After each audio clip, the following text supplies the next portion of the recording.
خب تو این ویدیو میخوایم بریم در مورد هوش مصنوعی که یکی دیگه از موضوعات بسیار جذاب برنامه نویسی هست با هم یک دوره ای رو داشته باشیم. تو این ویدیو با شبکه عصبی مهران که ساخته خودم هست و نرم افزار MPE که محیط برنامه نویسی برای اون شبکه عصبی هست و اون هم نوشته خودم هست آشنا میشیم. مهران هم بعداً میبینیم که چطور شد که ایتو شد. درست هم اسم خودمه ولی حالا جلوتر باهاش آشنا میشیم که چرا بهش میگیم مهران. اما قبل از اینکه شروع بکنیم وارد مبحث هوش مصنوعی بشیم، یک کرش کورس برای کسایی که خیلی آشنایی ندارن با شبکه‌های عصبی در هوش مصنوعی بریم با هم داشته باشیم تا توی اون ببینیم که ما به چی میگیم هوش مصنوعی در برنامه نویسی. البته از مغز خودمون شروع میکنیم. مغز انسان چطور کار میکنه؟ اگر فرض کنیم که این شکل گرافیکی مغز انسان باشه، مغز در واقع میبینیم که از دو عنصر بسیار مهم تشکیل شده. یکی سلول هایی به نام نورون ها و دیگری رشته های عصبی که این نورون ها رو به همدیگه متصل میکنن و ارتباط بین این نورون ها رو برقرار میکنن. گفته میشه که در مغز انسان 100 میلیارد نورون وجود داره و جالبی مغز اینه که تمام این نورون ها به همدیگه از طریق این رشته های عصبی یا لبه ها یا اج ها که بعداً تو شبکه عصبی میبینیم به هم متصل هستن. خب بریم زوم کنیم روی یکی از این نورون ها، مثلا این نورون. میبینید که در وسط تصویر یک نورون وجود داره و این نورون، این سلول، از طریق اون رشته هایی که عرض کردم خدمتون به تمام نورون های دیگه اتصالاتی رو داره. یا مثلا توی این شکل باز مجدداً ترکیب دیگه رو ملاحظه می‌فرمایید. یک نورون به نورون‌های دیگه متصلند و اینجا یک چیز اضافه تر هم می‌بینید، پیامی که یک نورون داره به نورون‌های دیگه میفرسته. این پیام‌ها از طریق ولتاژهایی هستند در مغز که به همدیگه سیگنال ارسال می‌کنند و قوت و ضعف این ولتاژ هاست که پیام رو میرسونه. این قوت و ضعف ولتاژ ها همون چیزی هست که ما به عنوان داده ها یا دانسته ها در مغز خودمون داریم.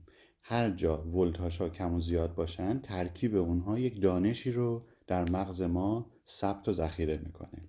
و البته از طرف دیگه هم وقتی که ما داده ورودی مثل تصویری از طریق چشم یا صدایی از طریق گوش رو به مغز میرسونیم، همین ولتاژ ها هستن که میرن تطابق پیدا میکنن و ما متوجه میشیم که این تصویری که میبینیم چی هست یا صدایی که شنیدیم چی بود یا تونالیتش شبیه کی بود.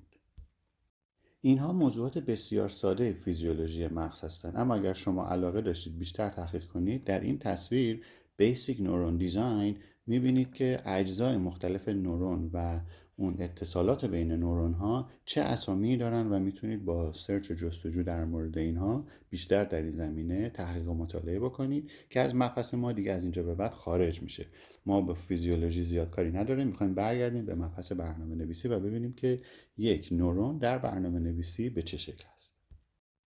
خب تو این تصویر یک آرتیفیشال نورون یا نورون مصنوعی رو میبینید که ما برنامه نویسیش داریم میکنیم. در واقع میایم یک هسته رو در نظر میگیریم که این وظیفش این هست که دو یا چندین تا بی نهایت ورودی میتونه بگیره و یک خروجی به ما بده. اما ورودیایی که میگیره مثلا x1 x2 x3 یا x0 x1 x2 که یکی از اونها بایاس هست و بعداً توضیح میدم براتون، خیلی وظیفه مهمی به عهده داره. چیکار میکنه نورون؟ میاد یک زیگما میگیره، یعنی یک حاصل ضربی میگیره از تمام ورودی ها ضرب در وزن هر لبه یا W0 W1 و W2. x1 رو ضرب در W1 میکنه، x0 رو ضرب در W0 میکنه، x2 رو ضرب در W2 میکنه، همه رو با هم جمع میکنه و در نهایت یک اکتیویت فانکشن که الان اینجا ملاحظه میفرمایید پرانتز دور کل اون سیگما اکتیویت میاد، اون فانکشن اکتیویشن روش عمل میکنه و تبدیلش میکنه به یک خروجی و در نهایت یک آوتپوت به ما میده. این رو ما کلاً بهش میگیم یک نورون. اما شبکه عصبی یا مغز ما دیدیم که از میلیون ها میلیاردها نورون تشکیل شده. بنابراین اگر که بیایم مغزمون رو با این نورون مصنوعی دوباره بازسازیش بکنیم، دوباره ترسیمش بکنیم، به این شکل نقطه ها و سیم هایی میبینید که هستش. یا اگر به شکل ساده تری بخوایم بیان بکنیم، به این شکل معمولا ترسیم میشه.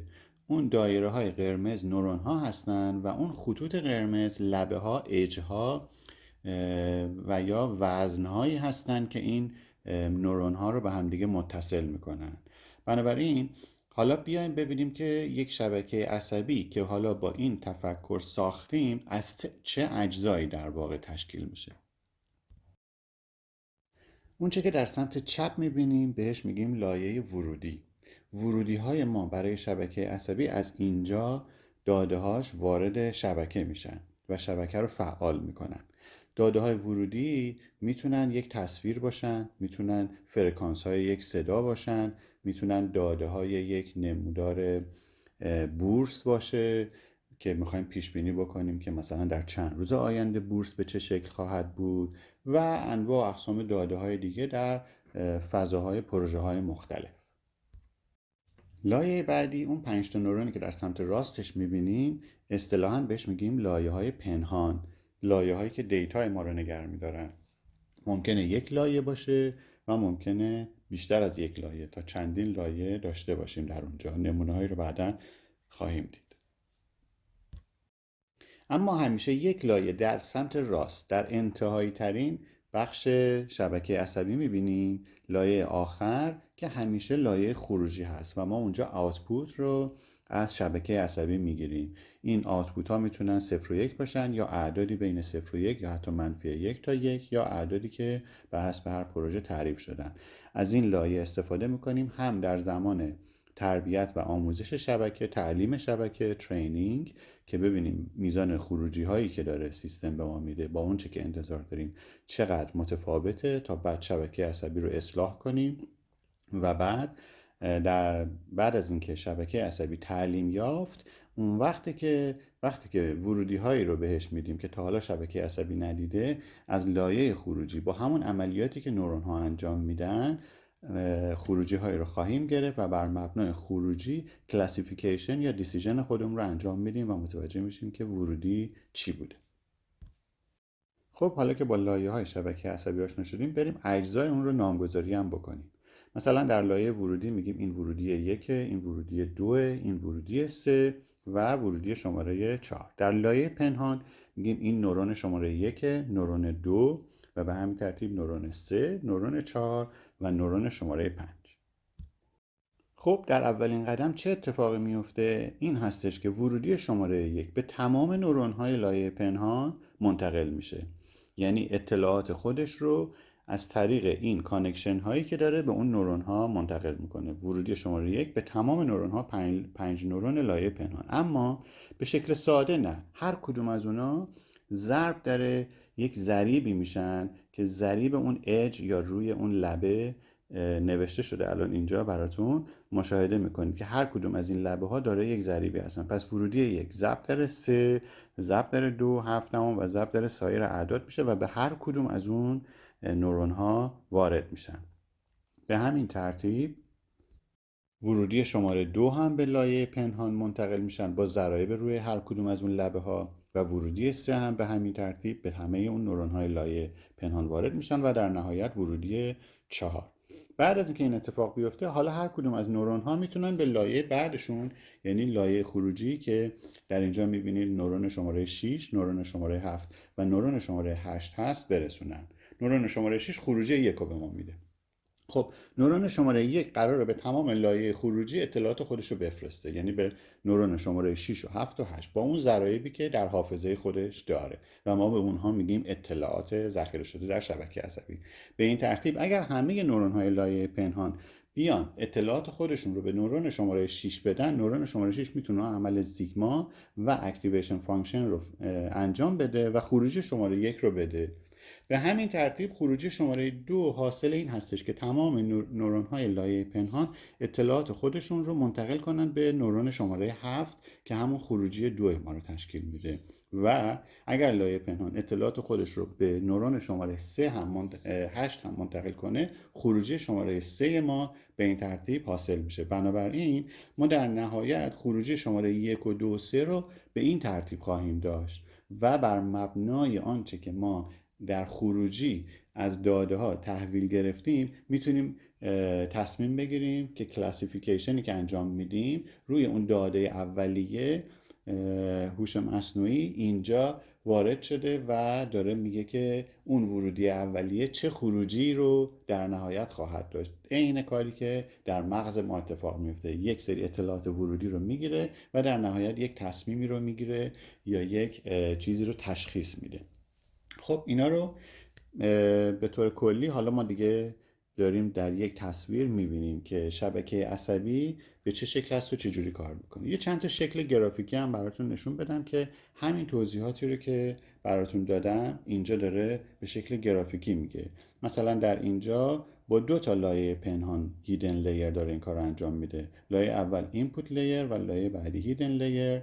بعد میاد در آوتپوت لیر اون اطلاعاتی رو که گرفته برمیگردونه عقب. اینجاست که ما بهش میگیم بک پروپاگیشن و اصلاح میکنه وزن هر کدوم از اون لبه ها رو برای اینکه خروجی به اون چه که ما توقع داریم در دوره آموزش نزدیکتر باشه. چون شبکه عصبی در دوره اولش آموزش میبینه و در دوره دومشه که مورد استفاده قرار میگیره و حالا به یک شبکه عصبی آموزش یافته تبدیل شده و میتونه با گرفتن یک ورودی خروجی ها رو بده.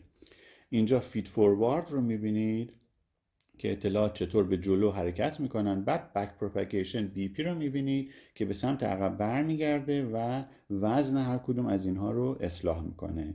اصلاح وزن از طریق مشتق تابع اکتیویشن فانکشن هست. بنابراین به توابعی که میخواید برای اکتیویشن فانکشن در نظر بگیرید همیشه دقت داشته باشید که مشتق پذیر باشن.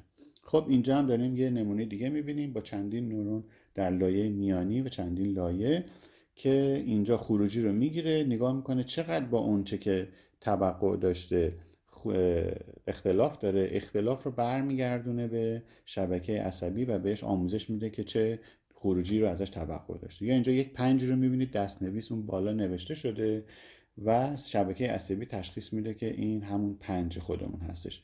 یا اینجا 2 تا تصویر میبینید که سگ و گربه هست و بعد از دیدن تصویر سگ شبکه عصبی اطلاعات رو منتقل میکنه و در خروجی داگ رو میبینید که نوشته و تشخیص داده که این تصویر ورودی سگ است. یا اینجا باز مجددا حالا به شکل گرافیکی دیگه که تصاویر مختلفی رو بهش میدیم و اینجا پردیکشن میکنه که این کت هستش، اینجا پردیکشن میکنه که این داگ هستش. خب برگردیم به مبحث اصلی خودمون. از اینجا شروع کردیم که ببینیم که یک شبکه عصبی چی هست و از چه ساختاری تشکیل شده. حالا می‌بینیم که با توجه به اینکه شبکه عصبی میتونه ساختارهای مختلفی بر مبنای پروژه‌های مختلف داشته باشه، اون چه که به ما کمک میکنه ما یک شبکه عصبی منعطف و انعطاف پذیر داشته باشیم این هست که بتونیم یک زبان برنامه نویسی داشته باشیم. چون از طریق یک زبان برنامه نویسی ما میتونیم شبکه عصبیمون رو به اشکال مختلف تشکیل بدیم. به جای اینکه یک فرم داشته باشیم یک زبان برنامه نویسی داریم که به کمک اون میتونیم بیایم اجزای مختلف شبکه عصبیمون رو مشخص بکنیم. اما در کنار هر زبان برنامه نویسی همیشه یک ابزار بسیار مهم دیگه وجود داره که اون محیط برنامه نویسی هستش یا اصطلاحاً IDE Integrated Development Environment. به ما کمک میکنه که ما بتونیم از قابلیت‌های اون زبان برنامه نویسی در یک محیط استفاده بکنیم و برنامه خودمون رو بنویسیم. خب بیایم ببینیم اگر یک زبان برنامه نویسی بخوایم داشته باشیم که اون رو بتونیم برای یک شبکه عصبی به کار ببریم چه ویژگی هایی باید داشته باشه. طبیعتاً اولین ویژگی این زبان برنامه نویسی اینه که باید قابلیت ایجاد و تعریف و ساخت یک شبکه عصبی رو داشته باشه. شبکه‌های عصبی رو در کتب مربوطه به نام Artificial Neural Network میشناسیم. اینو فعلا تو ذهنتون داشته باشید. Artificial Neural Network یا شبکه عصبی مجازی. دومین ویژگی که این زبان برنامه نویسی برای شبکه عصبی باید داشته باشه این هست که بتونه اون شبکه‌های عصبی که ما میسازیم اگر با میلیون ها لبه باشن و بسیار بزرگ باشن، یعنی در لایه ورودی ما چند ده یا چند صد ورودی داشته باشیم، همینطور در لایه های پنهان چندین لایه و در هر کدوم از اونها چندین نورون داشته باشیم و دیدید که هر کدوم اینا چون به هم دیگه وصل میشن تعداد لبه های بسیار زیادی پدید میاد، اینها رو بتونه مدیریت کنه و این امکان براش به وجود بیاد که مدیریت آسونی رو برای کاربر به وجود بیاره و از طرف دیگه از نظر حافظه کم نیاره. در کتب شبکه عصبی هوش مصنوعی به این لبه ها میگیم اج. اگر که قرار باشه میلیون ها اج رو مدیریت بکنه بهش میگیم مگا اج یا میلیون ها لبه، مثل مگابایت مثلا. و اگر قرار باشه به شکل صفت در بیاریمش، یعنی میتونه با میلیون ها لبه باشه، یه هایفن میذاریم، یه خط فاصله و یه ایدی هم آخرش میذاریم، میشه مگا اجد. از این ترکیب صفت سازی ما در انگلیسی کلمات بسیار زیادی داریم. به عنوان مثال open minded یعنی کسی که فکرش بازه، روشن فکر. broken hearted کسی که قلبش شکسته است. sun dried چیزی که زیر نور آفتاب خشک شده. handcrafted چیزی که با دست ساخته شده یا دستساز. برگردیم به همون موضوع اصلی خودمون. یکی دیگه از ویژگی‌های زبان برنامه‌نویسی و اون شبکه عصبیمون دیدیم که باید بتونه میلیون ها لبه رو هندل کنه یا مگا اجد. خب بریم یه ویژگی دیگه و بسیار مهم این زبان برنامه‌نویسی و اون شبکه عصبی رو ببینیم و اون این هستش که بتونه این زبان برنامه نویسی به ما کمک بکنه که در انواع پروژه های هوش مصنوعی از اون استفاده بکنیم. مثلا فقط برای تشخیص تصاویر یا برای تشخیص صوت یا برای مثلا پیش بینی آب و هوا یا برای پیش بینی بورس صرفا طراحی نشده باشه. ما بتونیم از اون شبکه عصبی و از اون زبان برنامه نویسی در انواع و اقسام پروژه های مختلف هوش مصنوعی که برامون میاد بتونیم استفاده بکنیم. خب این قابلیت رو به انگلیسی چطور بگیم؟ بهش میگیم highly reusable، یعنی با قابلیت استفاده مجدد بسیار بالا.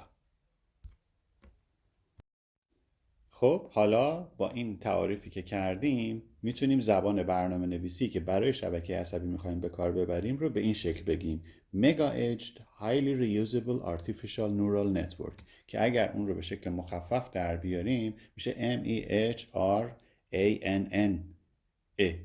ببخشید شد مهران، اصلا نمیخواستم اینجوری شه ها، ولی خب شد دیگه. مهران با 2 تا n یه خود با من فرق داره. نمیدونم چطور شد که اینطور شد ولی خب شد دیگه.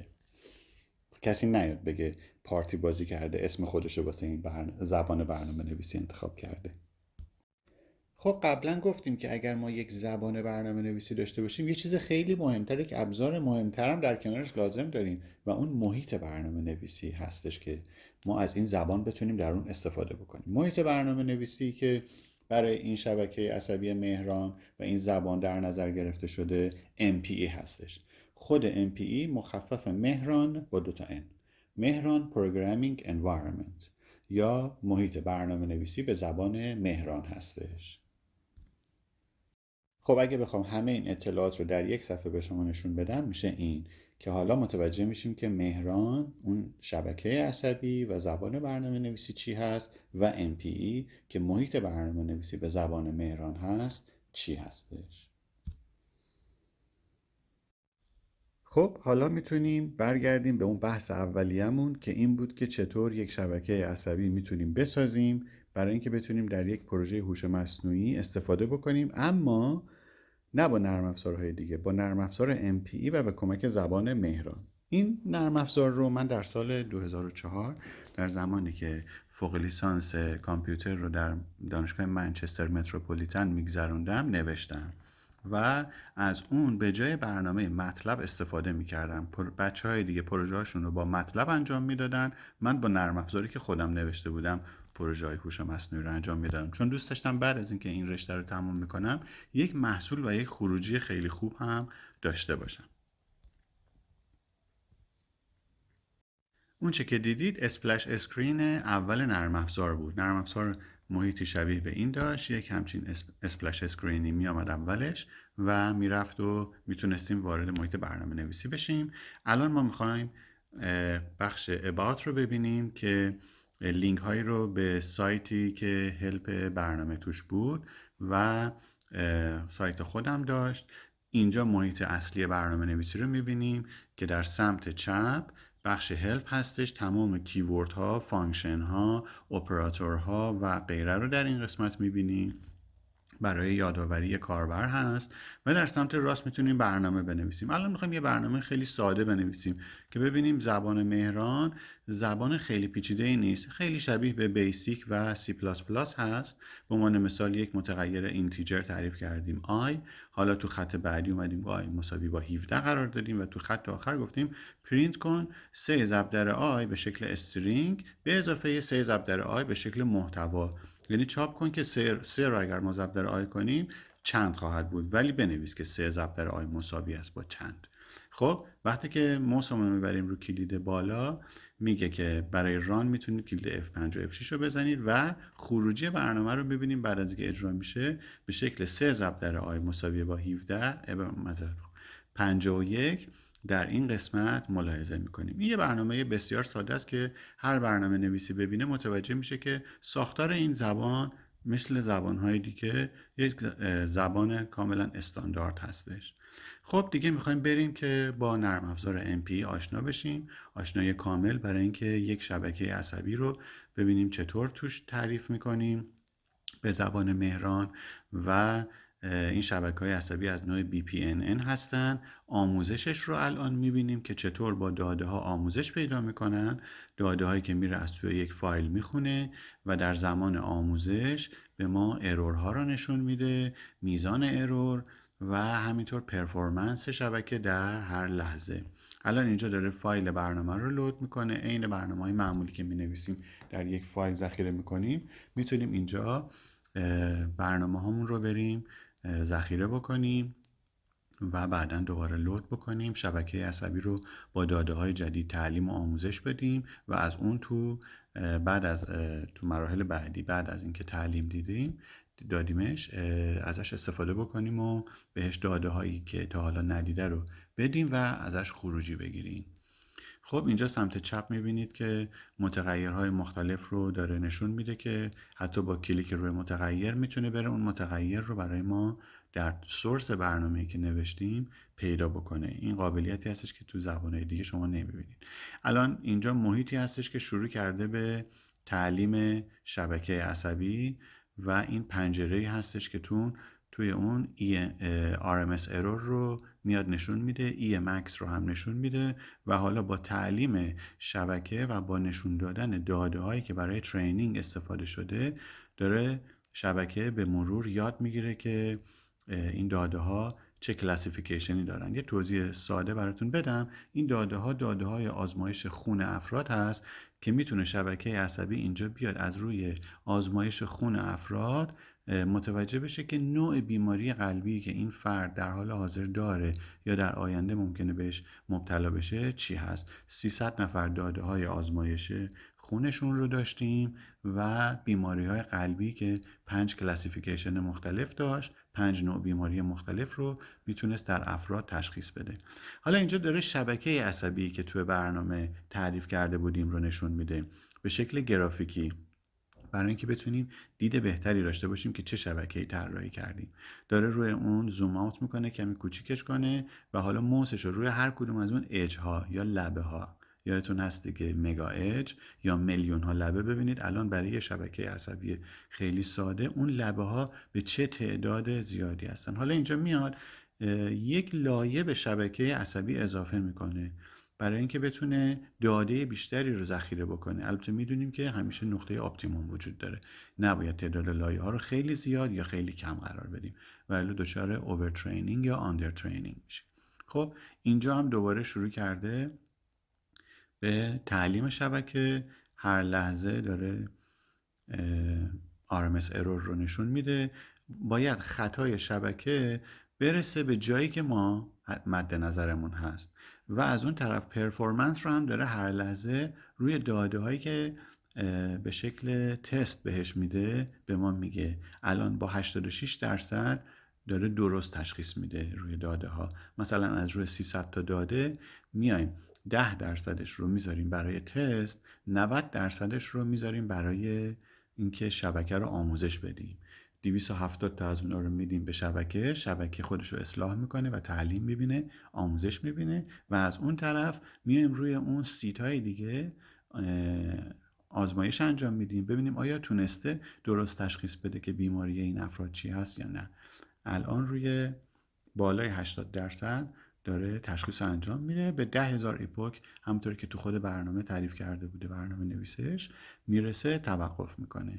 و حالا تو اینجا میبینیم که یک لایه هیدن دیگه اضافه شد که 5 تا نورون در لایه سومش هست و با حرکت موس روی هر کدوم از نورون ها یا لبه ها اطلاعات شبکه عصبی رو هم همزمان به ما میده. و یک اتصال یا کانکشن به نام بایاس داشتیم، بایاس که برای جلوگیری از این هستش که الان دارید میبینید زیر هر کدوم از نورون ها یک اتصال دیگه هستش که برای این هستش که شبکه هیچ وقت توی یادگیری خودش گیر نکنه، اصطلاحاً استاک نشه جایی.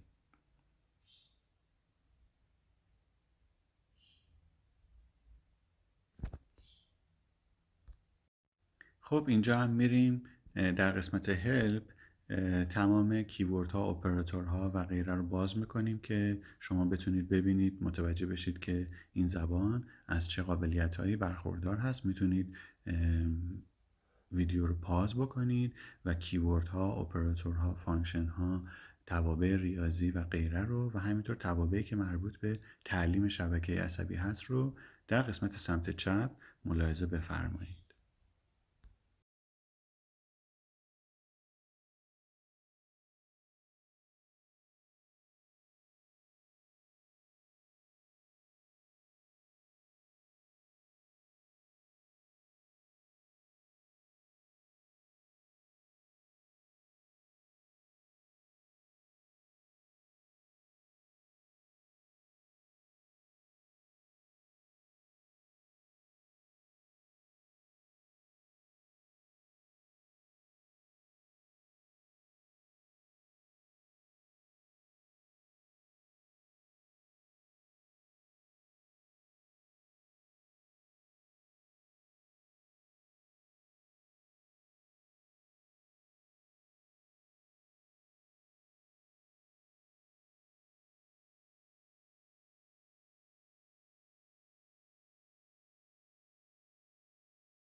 برای اینکه با محیط کامپایلش هم آشنا بشید میریم یه مقدار خطای سینتکس توی برنامه میذاریم تا ببینیم چطور برنامه خودش سینتکس ارورا رو به ما میگه و اونها رو در سورس به ما نشون میده که کجا خطا وجود داره.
در پایانم براتون یک انیمیشن از یک پروژه ویژن انتخاب کردم که به شکل انیمیشن اون رو الان میبینید.